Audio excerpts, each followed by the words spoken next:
Olá, amigos. Algo muito sério que eu quero abordar. As declarações de John Textor, o dono da SAF do Botafogo, sobre manipulação de resultados em dois momentos. Então ele fez uma primeira declaração dizendo que o que ele tinha gravado, o que foi lhe dado acesso, mostrava coisas comprometedoras para o Campeonato Brasileiro de 2021, 2022 e 2023, e que eram muito sérias. No dia seguinte, ele já mudou um pouco o discurso. Colocou que eram de jogos menores, um árbitro com sotaque carioca, e citou lá do meio Palmeiras e Fortaleza, não sei se é, não sei se não é, um pouco confuso. Em alguns momentos nós vemos que são declarações que podem ser fanfarronices, mas nos outros momentos, coisa séria. Então a gente precisa ter muito cuidado com esse assunto, pela delicadeza, pela importância e pela seriedade. Primeiro, Textor está inconformado até agora de perder o Campeonato Brasileiro do ano passado. Afinal, ele durou por tanto tempo e o time, entre aspas, pipocou. Agora, ele viu erros de arbitragem, contra e a favor. Ele pagou uma auditoria que, por inteligência artificial e outros dados, disse que o Botafogo teria sido campeão com folga. Agora, quando ele fala isso, ele tem que provar os argumentos. E os argumentos não são provados quando há erros de arbitragem do Campeonato Brasileiro, porque ele também teve erros a favor.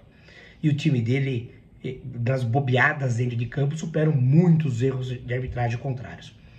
Mas o detalhe, quando ele fala de manipulação que pode influenciar 2021, 2022, 2023 contra o título, se ele não provar isso, é de uma irresponsabilidade sem igual. Ele precisa ser punido. Assim como aquele auxiliar técnico do Abel Ferreira falou que tinha esquema e é uma irresponsabilidade. Ora, se o Botafogo fala que tem esquema e o auxiliar do Abel fala que tem esquema, então não vai ganhar nem Botafogo nem Palmeiras, ou os dois vão dividir o título? Sandices, né? Na verdade, são isso. Outro ponto, e agora a gente precisa estar prestando atenção. Ele fala que tem um árbitro com sotaque carioca, que fala que não recebeu a propina, ou que não conseguiu fazer o resultado para conseguir a propina, coisas assim. Se realmente aconteceu isso, a impressão que dá é que são de sites de aposta e são casos esporádicos, assim como os dos jogadores envolvidos em esquema de manipulação. Não é algo que comprometa o campeonato como um todo, segundo o que o John Textor falou nessa segunda oportunidade. Mas preste sua atenção. Naqueles esquemas que nós tivemos Eduardo Balmer, Kevin Lomono e tantos outros atletas, foram muitos em muitos jogos, não se falou em momento algum de treinador, cartola e juiz de futebol. Isso me preocupa, porque só os atletas são corruptíveis. Por que não os demais membros do futebol? A máfia do apito envolveu apostadores e Paulo José Danelon e Edilson Pereira de Carvalho. A máfia da loteria esportiva lá atrás envolveu muita gente. Peraí, só os atletas? Quando o Textor fala que tem árbitros gravados, eu me recordei na hora da questão das apostas. Porque alguém pode dizer, mas tem jogador que ganha muito pouco e que aceita dinheiro barato para aumentar o rendimento. Os jogadores que nós vimos envolvidos na Série A do Brasileiro não ganhavam pouco. Agora você pega um árbitro que apita uma vez por mês. Não estou falando dos caciques, daqueles grandões, do Daronco, do Klaus, do Hilton, que dia sim, dia não estão apitando. Eu estou falando daquele árbitro que tem uma chance de uma divisão, depois some, depois volta a apitar depois de 3 semanas e por aí. Esse ainda ganha pouco e esse é mais suscetível à pressão. O Textor vai conseguir provar isso?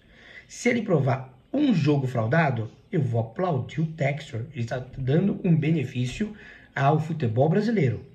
Se ele não provar nada, se for apenas chororô, se for engodo, ele tem que ser punido, repito isso. Agora, por que é que ele não divulgou tudo isso antes? Por que só agora? Porque tem uma semana decisiva para o Botafogo, pois se ele perder para o Red Bull Bragantino, vai ter jogado o ano fora, em pleno mês de março, não está na final do Campeonato Carioca, e se não ganhar do Bragantino, se não passar de fase da Libertadores, ele vai para a Sul-Americana. E o investimento dele foi para a Libertadores. Será que Textor está fazendo aquilo que os brasileiros bem sabem fazer na cartolagem, que é pressionar para o próximo jogo? E por que não? Se ele sabia de tudo isso, por que não divulgou antes? Perguntas que, confesso, gostaria muito de um dia poder perguntar pessoalmente a John Textor, ou por vídeo, ou por qualquer outra via direta. Senhor Textor, por que só divulgou agora? Senhor Textor, quais são os nomes? De onde o senhor tirou esses números? Senhor Textor, a vacilada do seu time está acima dos erros de arbitragem e os erros a favor, senhor Textor. Claro, não terei essa oportunidade porque ele não responderia isso. Mas tenho vontade. Até mais.